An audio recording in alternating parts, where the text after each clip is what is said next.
नमस्ते बच्चों। आज हम हिंदी की क्लास में चौथा पाठ पढ़ेंगे, दीवानों की हस्ती। यह जो कविता है ये लिखने वाले हैं भगवती चरण वर्मा। कवि है भगवती चरण वर्मा। इन्होंने जो ये कविता लिखी है यह एक प्रेरणादायक कविता है और पाठ का शीर्षक इन्होंने रखा है दीवानों की हस्ती।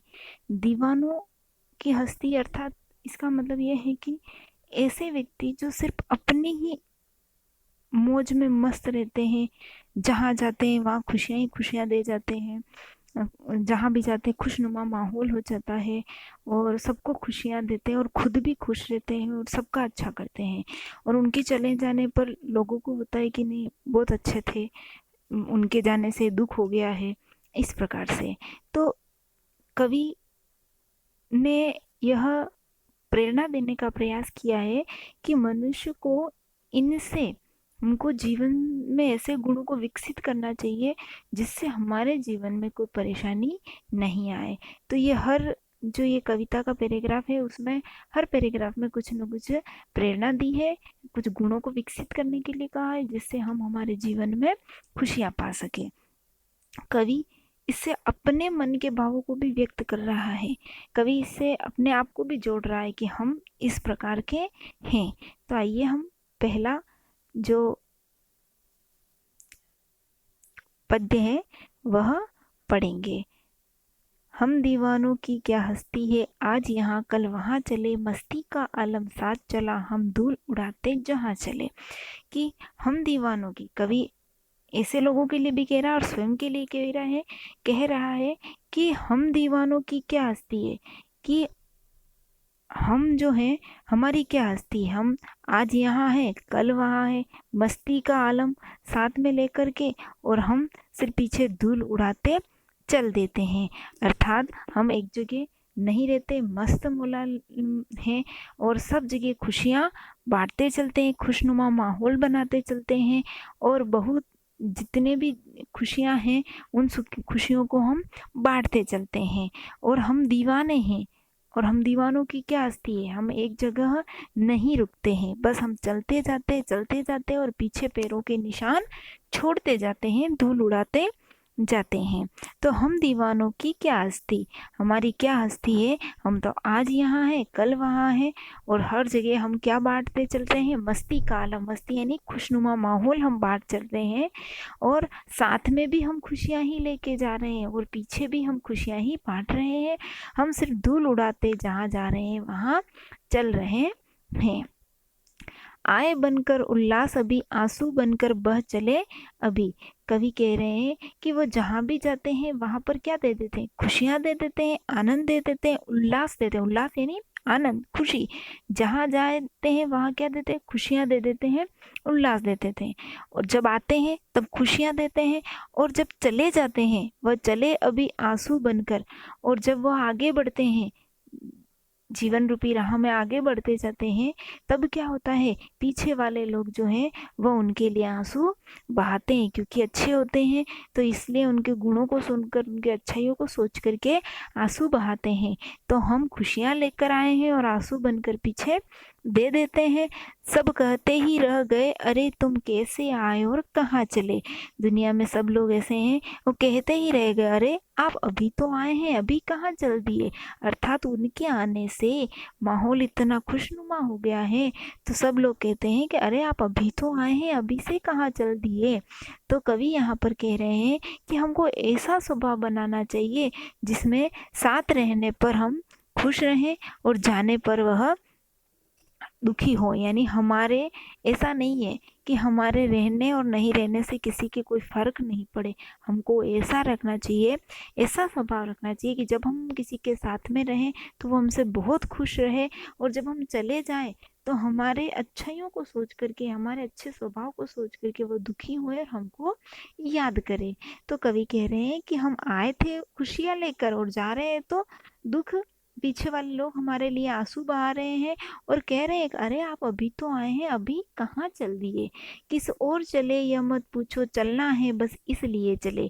मस्त मौला लोग जो होता है उनका स्वभाव होता है, उन्हें तो कुछ पता ही नहीं है कि जाना कहाँ है, बस चलना है। जीवन में हमको खुशियाँ बांटनी है, लोगों को खुश रखना है। हम जितनी हमारा प्रयास हो हम लोगों को क्या कर सके, खुशियाँ बांट सके। तो हम लोगों को क्या करें, खुशियाँ बांटे, जितना हो सके उतना खुशियाँ हम बांटे। तो कुछ नहीं पता कहाँ चल दिए, चलना है बस हमको, चलना है और बस इसलिए हम चल देते हैं। जग से उसका कुछ लिए चले, जग को अपना कुछ दिए चले। अर्थात हम निरंतर चल रहे हैं, बस चल रहे हैं। हम उस पानी की तरह नहीं है जो एक जगह ठहर जाता है और ठहरने के बाद क्या होता है, बदबू मारने लग जाता, उसमें कीड़े पड़ जाते हैं, सड़न होने लग जाती है। तो कह रहे हैं, कवि कह रहा है कि हम को उस पानी की तरह नहीं होना, ठहरे हुए पानी की तरह नहीं होना है। हमको किस समान होना है, समय की तरह। समय क्या होता है, चलता रहता है, निरंतर चलता रहता है। तो मनुष्य को उस समय के अनुसार चल रहना है, तो निरंतर चलता रहना चाहिए। तो किस ओर चले यह मत पूछो, बस चलना है बस इसलिए चले। जग से उसका कुछ लिए चले, जग को अपना कुछ दिए चले। हमने क्या किया कि बस चलना है, चल दिए हैं। और इस संसार को, जग, जग का मतलब होता है संसार, इस संसार को उसका कुछ लिए चले। संसार से हमने क्या लिया, अच्छाइयाँ ली है और जग को अपना कुछ दिए चले। और हमारे अंदर जितना हो सके हमने लोगों की सहायता करी है, लोगों को अच्छाइयाँ दी है, लोगों का सहायता करने का प्रयास किया है। वो दुख में है तो हमने उनको सुख करने का प्रयास किया है, तो उनका दुख को दूर करने का प्रयास किया है। तो जग से हमने कुछ अच्छाइयाँ ली है और जग को अपना कुछ हमने दिया है। तो यही सोच के हम बस चल रहे हैं। आगे देखें चौथा पद, दो बात कही दो बात सुनी, कुछ हंसे और फिर कुछ रोए, छक्कर दुख सुखों के घूंट को हम एक भाव में पी चले। अर्थात दो बात कही और दो बात सुनी।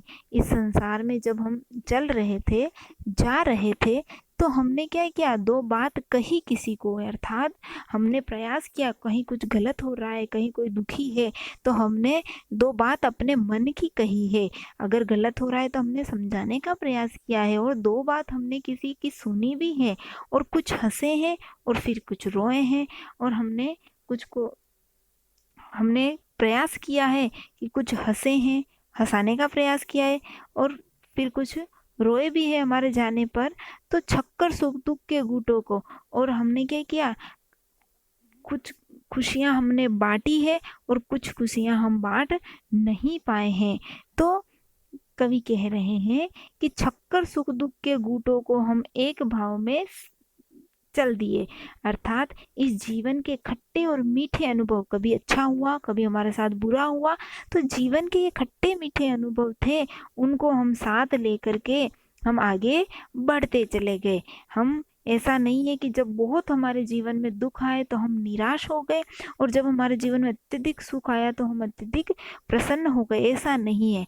हमने सुख और दुख को एक घूंट में पिया, यानी सुख दुख के घूंटों को एक भाव में पीकर हमने सुख और दुख को क्या किया, समान भाव से पी गए। अर्थात जब हमारा अत्यधिक दुख था तब भी हम परेशान नहीं हुए, जब अत्यधिक सुख आया तब भी हम अत्यधिक प्रसन्न नहीं हुए। हमने हमारे मानसिक संतुलन को बनाए रखा और जीवन रूपी राह में हम आगे बढ़ते गए।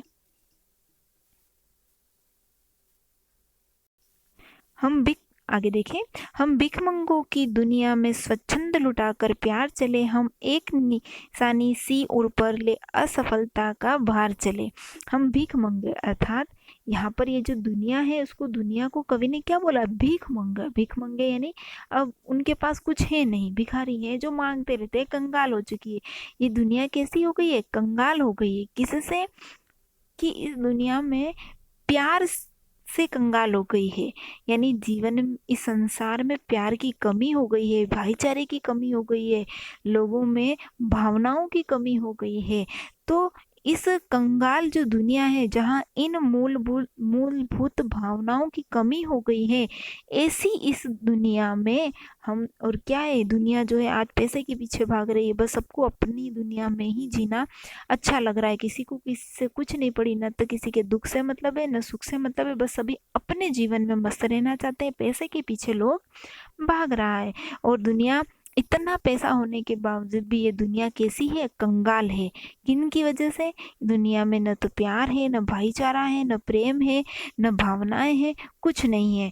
तो ऐसी इस दुनिया में हम स्वच्छंद लुटाकर प्यार चले, हमने स्वच्छंदता से दोनों हाथों से हमारे अंदर जितना प्यार है, हम में जितनी भावनाएं हैं, उन भावनाओं को, उन प्यार को, उन भाईचारे को हम लुटा करके चल दिए। और हम एक निशानी सी उर पर, उर का मतलब होता है हृदय, हम एक निशानी उर पर, इस हृदय पर हम क्या किया है, एक निशानी लेकर चल देते हैं।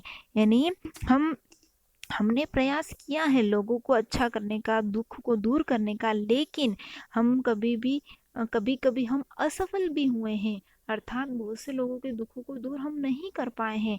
तो इस असफलता के भार को लेकर के, और इस असफलता रूपी दुख की निशानी हम हमारे हृदय में लेकर के बस आगे बढ़ते जा रहे हैं, आगे बढ़ते जा रहे हैं। और इस भिखमंगू की दुनिया में हमने स्वच्छंद प्यार को लुटाते हुए आगे बढ़ते जा रहे हैं। अब अपना और पराया क्या, आबाद रहे रुकने वाले, हम स्वयं बंधे और स्वयं हम अपने बंधन तोड़ चले।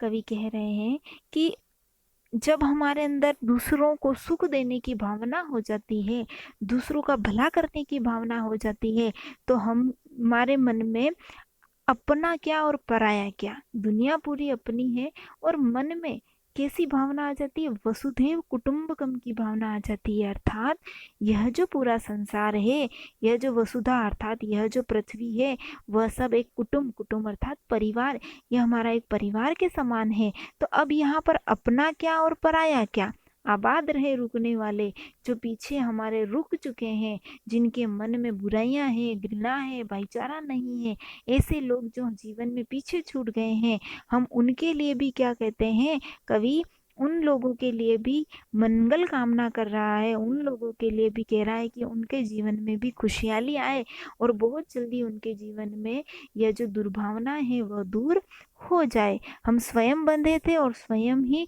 अपने बंधन तोड़ चले। हमने क्या किया, स्वयं ही अब इन बंधनों में बंधे थे, और स्वयं ही हमने इन बंधनों को तोड़ दिया है, और हम आगे बढ़कर चल दिए हैं। तो कवि कह रहे हैं कि इस प्रकार हम जीवन में बंधे भी थे, और स्वयं भी बंधनों को तोड़ करके आगे चल दिए हैं। तो हमको भी इस पृथ्वी पर भाईचारा रखना है, वसुधैव कुटुंबकम की भावना रखनी है, और इस जीवन में सभी तरफ खुशहाली ही खुशियाँ लानी है। दीवानों की तरह हमको यहाँ पर हो जाना है, माहौल मस्त मोला कर देना है, सबके जीवन में खुशहाली ला देनी है। तो यह जो कविता थी भगवती चरण वर्मा की दीवानों की हस्ती, अर्थात हमको हमारे जीवन को मस्त मोला कर देना है, जिससे हमारे होने और न होने का वजूद रहे। हम हैं तब खुशहाली रहे, और नहीं होने पर लोगों को लगे कि नहीं, उसको नहीं जाना चाहिए। तो यह था कविता। धन्यवाद।